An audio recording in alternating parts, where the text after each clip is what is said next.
What's up, Real Mack Family? We're back with another video! So, we're going to do a video today. We want to do tummy time with Ellyana, and we want to also have a discussion because we know on our birth vlog video you weren't able to really see everything that was going on and all that stuff because there was parts that had to be cut and it was a big, huge thing. So we just wanted to have a discussion about it, about our labor and delivery experience and everything that we actually went through. That way, maybe if you listen to this description or this explainer and then go back and watch the birth vlog again, you'll kind of have a better idea of what was going on during some of those scenes on the birth vlog. So we're gonna go ahead and start tummy time. We got her little outfit, so we're gonna show y'all. Is she on fleek? Okay. You want to go ahead? Close up of her outfit. Try to get a close up of we got her little outfit. Little Miss for the Fleek. Little Miss, look at her. She's already getting good at using her head. Our daughter stays on fleek Our at all daughter, times. always on fleek. Her little cute self. Clean and on fleek. So, okay. Of course, so very cute. So we're gonna start tummy time. She has a lot of teddy bears, but we got little Groot here. I don't know if you guys know of Groot. Yep. Groot from yeah, Groot. I can't remember the name of the movie. I forgot the name of the movie. That's why I feel bad now. But it's crazy. But some of y'all, a lot of y'all probably sure know everybody Groot. knows Yeah, it's very common. But we got her a little Groot teddy bear so she could try to aim for it. So let's see what she does for us today. Little Miss Feisty can do. My little diva. All right, guys. Come on, girl. You got this, Ellie. So we're gonna sit here and try to kind of coach her a little bit. Yeah. And we're gonna do about 5 minutes of this, maybe 10. Probably at least 5 minutes though, because that's where she's at in it. You know, you don't want to do it too long. They'll throw a tantrum if you try to do it for too long. She's starting already. There she goes. Look. Come on, Ellie, you got this, girl. Yeah. That's Mom and Daddy's big girl. You got this. You a there Mac. You go. There she go. There's that Mac. Yep. Yeah. That's that Mac juice. That Mac baby. Yep. Hey, come on, girl. You got this. You got this. Good girl. You get there Groot. You go. Groot's right here. Get Groot. We've been doing tummy time with her for quite some time. Yeah. He's been doing it on her chest when I'm at work and stuff. Yeah, we alternate, so. Yeah. We alternate it. She does it on her chest, so then I do it on my chest, and then every once in a while we do this here. So on this mat here, we do both. We've been trying to do this mat every day now. Yeah, so that way she gets more strength. But she has been actually getting more strength already. Even when we like pick her up, she kind of moves her head up on her own. Right, and we had to do it on our chest before because her umbilical cord took like 2.5 weeks to fall off. This. So we could only do tummy time on the chest. It's okay. Good girl. You can do it, baby. You got there you this. Go. That's that strong neck. It's okay.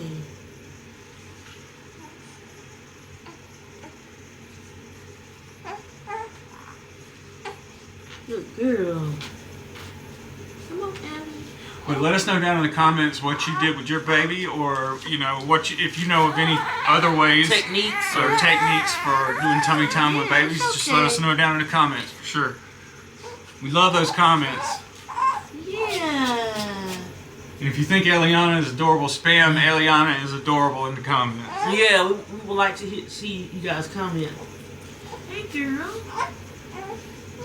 And if you are new to the channel, make sure you go down and subscribe and hit the notification bell because we drop videos every single day. But we know, life happens sometimes. We might not be so able it to may be every few days or every other day. We don't want y'all thinking because sometimes things happen. But right. we are going to be consistent is the point. We do have lives, so as long as we're will consistent, be time. But yeah.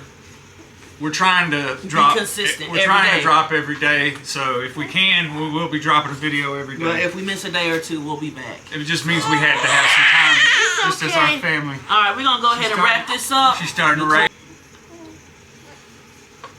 So we're just gonna let her go just a little bit longer. She's starting to get fussy, guys. It's okay, girl. She's already starting to get fussy. You can't leave them down there too long. No, we don't want to hurt her. We don't want her to hurt herself. It's okay. You got a good girl. You're doing so good, Ellie. Mom and Daddy's so proud of you. Okay. That's enough. All right. Daddy ain't gonna make you do it no more. That's it. I'm gonna let Mama hold you. Yeah. So Okay, so we had to get Ellyana up and get her kind of settled down because she got really fussy after she did her tummy time. But now that we got her settling down, her mommy's over here holding her and taking care of her and giving her some love. We already fed her earlier, so I'm just rocking her right now. Because usually she'll be asleep right now. Yeah, so. But she's gonna be a star, so we got her up doing her little video time and doing her tummy time. She's got to do that tummy time. You have to get their neck strong so they can hold their own head up and everything else. That's like the first step of them being able to crawl and anything else. So we're trying to be regular with that and do that every single day, either on our chest or on this pad here. But anyway, about our labor and delivery and what happened there. Okay, so on December 24th of last year, we went up. We were going for an ultrasound. It was like our 37-week, I think. Yeah, something like that. 37-week ultrasound. It was right after our 35-week ultrasound that we posted. Yeah. Check that out. Yeah. Oh, okay, yeah, y'all go check that out. But, so anyway, we got up there and the doctor, Dr. Ellenberger, who was our doctor in the Winslow Hospital, decided that because Sade had gestational hypertension, which is where your blood pressure top number goes up 140s or something like that, 146 I think it was. Because she had that can cause the placenta to stop working early. So abruptly stop, or what is it? Basically the same thing. Stop working. It stops working. Yeah. Yeah. So they, in that case, will induce labor. So they decided to go ahead and induce labor that day.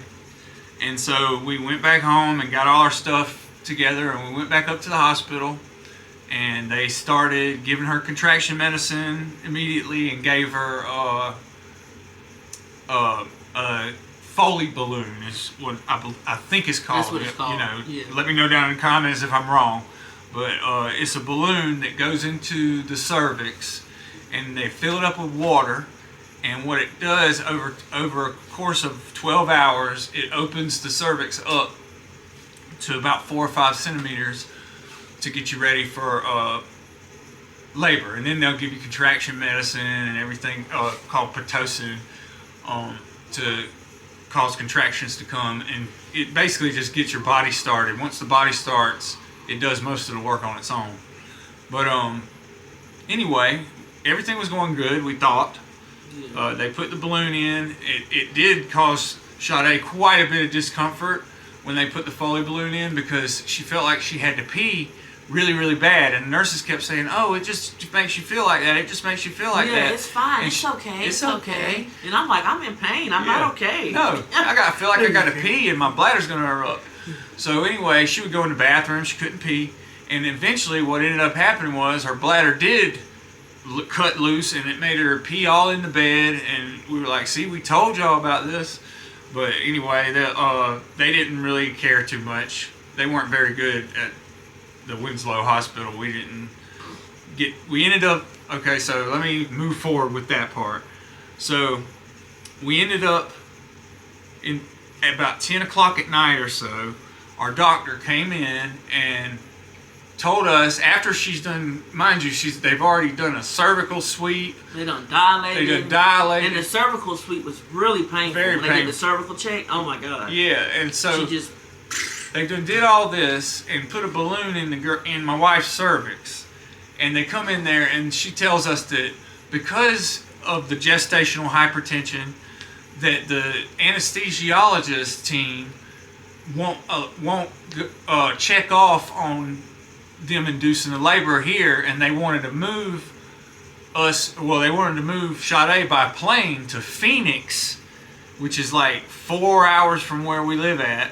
Yeah. And they were going to take her there, and of course she refused that because I couldn't get. You know, you can't. They don't ship the husband or anything like that. But so many people on there. Yeah, like a helicopter they just do the wife and they just do the woman and the baby. You know, it's just strictly the woman, and they take her, and then it would leave me stuck trying to get a ride all the way to Phoenix, Arizona, because our car is not making it all the way to Phoenix, Arizona. And our neighbors ain't gonna drive all the way to Phoenix. Yeah, and then I would have missed 4 hours away. I would have missed my little girl's birth.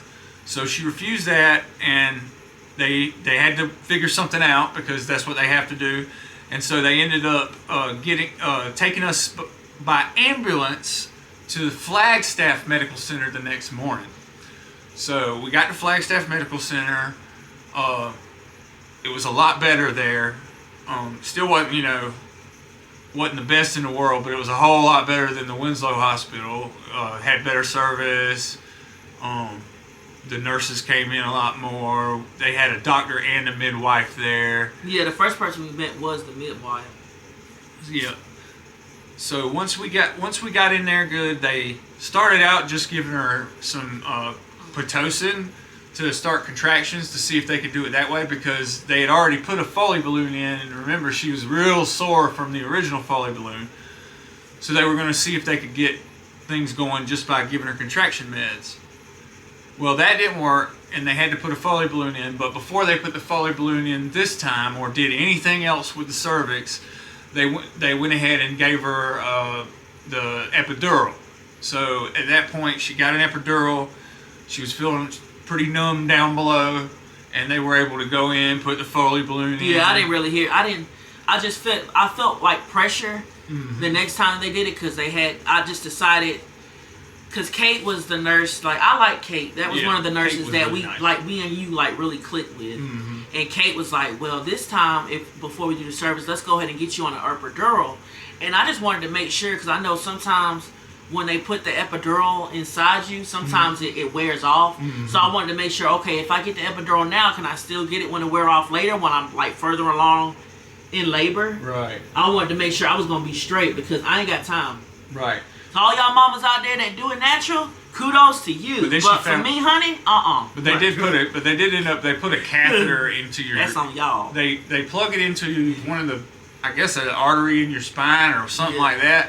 And so they put a catheter in, so that you have a button that you can hit, and it'll only let you hit it so much. Yeah, I know. Eventually you can't. Yeah, it'll let you hit it until you can't hit it no more. That's like towards the real end of it. So.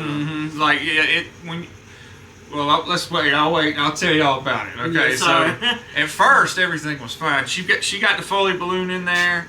That wasn't nothing. She didn't hardly feel it at all. They put it in. Everything was fine. It normally takes about 12 hours, but it didn't take that long. I think it took like 7 hours or something like that.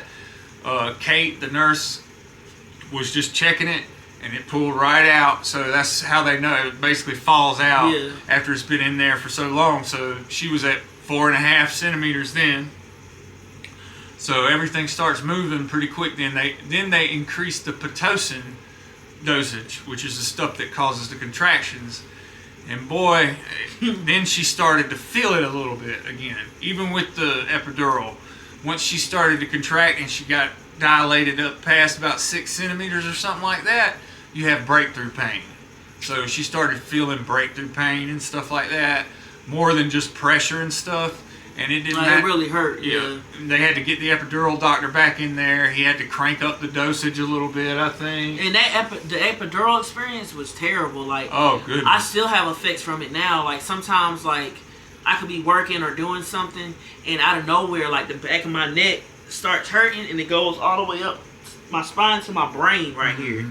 And I'm still having issues with that now. Like, I've recovered mostly, but that's one of the main things that I still have, and it's terrible. Like, it was a terrible experience. Like, the epidural, because I saw some YouTube vlogs of, birth vlogs of women getting the epidural, and epidural, the process of getting it can be painful, especially if the doctor misses a couple of times. Yeah, he was getting the bone. He kept jabbing her in the bone. Yeah, the spine. And then he had to try another spot, and he finally. And it just took forever, and I'm just like, bro, like, you need to hurry up. Do you know what you're doing? You keep, like, I was getting really angry. Yeah, it was really hard not to cuss these people out. And I couldn't do that because, they're helping deliver our child. I'm trying to stay calm. He was on cloud 10 because nobody was listening to him. Oh, I flipped out on these people. I'll tell y'all about that. Okay, go ahead. Sorry. Okay, so moving forward, as it kept going, she got past 6 centimeters, 7 centimeters, and that was less. And it was all throughout the night of the 26th. So all night long, the nurse Kate is coming in and out with us. They told us to get some rest, but at that point, once they took the Foley balloon out, it wasn't no resting no more. So early that morning, the nurse came in and they took a look, and she was 9.5 centimeters. That's when they finally, we really did most of the labor pushing, me and Kate and Sade. Yeah, Kate, that was like the best nurse that we had. Like, I really like Kate. She actually is in our birth vlog video, like towards the end of it. That nurse that you see, that was Kate. Yeah. We love Kate. She was with us every step of the way. See, there was 4 other women that were all pushing at the same time as Sade was pushing. I think it was 5 other women or something. Yeah, something 4 like or 5. 4 or 5 women. Yeah. It don't matter. Yeah. But it was a lot of people giving birth at point in Flagstaff that morning. But I just felt like that was so unprofessional, because even if it's 4 or 5 other women, you guys are professional. Yeah, you should have more So you basically staff. have my husband, like, even though, yeah, he's supposed to be there and be supportive, which he was. He was very supportive. I was having to help get her legs in But the at the same straddle. time, he was doing stuff that the nurse and the doctors are supposed to be doing. So there's only one professional in here that's helping. And as you can see, I mentioned that in our birth vlog at the end. I was like, nobody was assisting her. Like, she's just telling him what to do. And, you know, he's not, you know, he's there. He knows how to, you know, be there for me. But he's not a professional. Like, No, I'm not a doctor, definitely. Yes, he's not a doctor. Y'all supposed to have more. What I'm saying is the point. But I was honored, though. Yeah, yeah, you would. But what I'm saying is, there should have been more professionals. There should have been. You know, more doctors and nurses. Even if it was just all nurses, or you know what I'm saying, like it was just like ridiculous. So after everything was said and done, all the doctors came in at the very end and helped push the baby out. I cut the umbilical cord. Yep. We got footage of that, but we couldn't really put it into the video. Too graphic. It was too graphic for us to show. And there was a lot of footage that we had to cut out because of the nudity. I'm not going to show my wife naked on there. So. And the issues that we were having. We got into it. Yeah. Security got involved. It was a mess. Okay, so after the baby was born, we're taking care of her. Sade was in a lot of pain. She had to get stitches and everything else. They didn't want to give her any type of pain medicine after the baby came out. All they wanted to give her was Tylenol and ibuprofen. So I raised hell at them because I was like, y'all got to give her something other than Tylenol and ibuprofen. She just pushed the baby out of her privates. You know what I'm saying? And they just didn't have. They were like, I guess because of all this scary stuff with people overdosing on fentanyl and people getting addicted to pain medications, they're scared to give anybody anything at the hospital. It's quite disturbing. Yeah. Because sometimes people need something for pain. Like if somebody just pushed a baby out, I would imagine they would. You know, like I had no record of being, you know, addicted to anything. Yeah. Like y'all have my record history. Like I'm not trying to get medicine to feel good. I'm trying. Well, I am trying to get pain medicine to make the pain go away to feel good. But I'm not like, I don't know. Seemed like there might have been a little stereotyping going on there, yeah, but I'm not going to crazy. get into that. But anyway. I don't want to get into that too much. But anyway, so I ended up getting into it with them, and they called security. And then, to top that off, they tried to bring a social worker in there to talk to my wife, like maybe I was some kind of violent person or something like because that. Because he was defending me. Because I was trying to defend my wife and make sure she got properly treated at the hospital. Because, you know, I feel like that's what I'm supposed to do, right? You know? Supposed to make sure they're treating her right, and make sure everything goes right, and she don't die or anything like that. You know, this is all I got is my wife and my baby. I can't lose her. But anyway, make a long story short, they did all that, but I calmed down, and you know, because I didn't want to get no police pulled up in there and all that craziness for nothing really, but. I feel like they should have treated her better at that hospital. They should have gave her some pain medicine if she needed it. You know, we felt like Kate helped a lot, but then Kate also went and called security on me. Yeah, she switched up on us at the end. That's why you can't trust nobody, because they'll switch up quick. Yeah. Called security on my husband because he was concerned about me. Like, she was sitting there agreeing with us the whole time, and then you go back and call security? Like, you were op. I can't trust you. And That's for the why record, you can't trust folks. I'm non-violent. I ain't never ever hit my woman, and never would. I don't believe in hitting females. He might get irate because he's passionate. I might get a little loud. He's passionate about something that needs to be like. He's like my husband is a stand-up guy, so he may disagree with something that's going on or whatever, like depending on the situation. But he's just passionate at the moment. He stands up for what he believes in, even if he may disagree. Yeah, that's just how he is. And I might get a little loud and mouthy, but that don't mean he gonna like freaking like. I'm not about to get violent, hit somebody. You don't need to call security. You know, like I'm not about to. He might look a little scary, but he's not gonna hit you or anything like that. He's just upset because unless you try to hurt my family, then I might hit you. If you try to hurt my wife or my kid, then we're gonna have some big problems. You're gonna have some big problems. It ain't gonna be my problem no more. Hence, I did want to mention on this topic, this is another kind of like a reason why we wanted to do a private birth. As far as like our families and everything like that, it wasn't against anyone or anything like that. We just wanted it private because it is a private thing. A lot of people have their opinions, and it's a very good topic to talk about as well. So if you guys want to put some comments down below and let us know, was your birth experience, was it private? Was it just you and your husband? Was it just you and your mom? Was it just you and your in-laws? Like, how was y'all's experience? And what do you guys think about that? Because everybody says that we're kind of crazy and, out of love because we wanted to do it, have our birth in a private way. Well, I feel like that's weird. You got your baby coming out of your privates.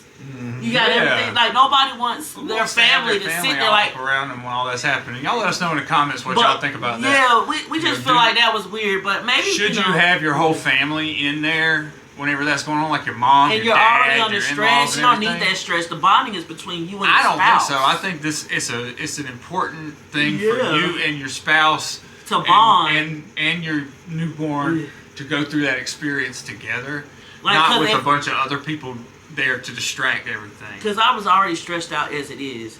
We were dealing with a lot. We were mad at the professionals, the nurses, and everything. Yeah. And if all our families was in there, like, I would be flipping out. Yeah, it would be I don't want people all up in my embarrassing, vagina. Everything else. Anyway, that's just my thoughts, my little 2 cents. Yeah, let us know what y'all think about all that, because we're curious as to what everybody else thinks and what their experience was with their labor and delivery. So after that, we packed our baby up. They made us stay there for 24 hours, so because they want to observe the baby. They do a bunch of testing and everything. Clear stuff. Yeah, get stuff cleared.